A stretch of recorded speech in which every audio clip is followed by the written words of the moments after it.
మంచి పేరెంట్స్ అంటే ఏంటండి? మంచి పేరెంట్స్ అంటే మనం పిల్లల్ని బేటా నువ్వు ఈరోజు ఏం యేసుకుంటావు? ఏం తింటావు? ఏం కావాలి నీకు? అని అన్నీ వాళ్ళకి నచ్చి అడిగి చేయడం కాదు.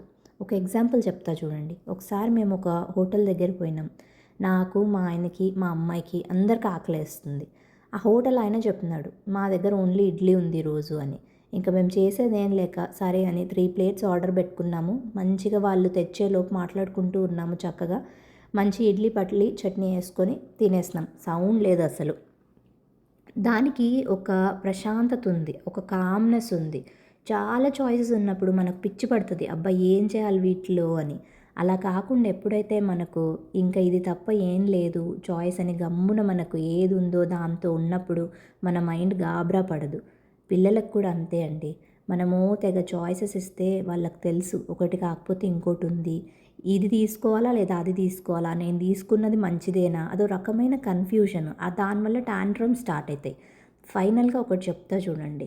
ఎప్పుడైనా ఒకటి గుర్తుపెట్టుకోండి. మీరు మంచిగా ప్రేమ చూపిస్తున్నారు. తినడానికి వాళ్ళకు అన్నం దొరుకుతుంది. ఉండడానికి మీరు ఒక ఇల్లుంది మనకు. అది చాలదా అండి? ఏవేవో చాయిస్ ఇవ్వకండి పిల్లలకు. ఈ పల్లి చట్నీలో నేనొక వింతగా ఏశాను. మీరు గమనించుంటారు. అది చింతపండు బదులు మా సైడ్ అదేస్తారు. మీరది గుర్తుపట్టింటే ఒకసారి నాకు కామెంట్ చేయండి. చూద్దాము ఎంతమంది కరెక్ట్‌గా చెప్తారో.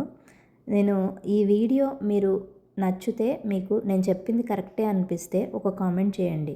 అక్క కరెక్టే మీరు చెప్పింది అన్నట్టు. ఉంటానండి. బాయ్.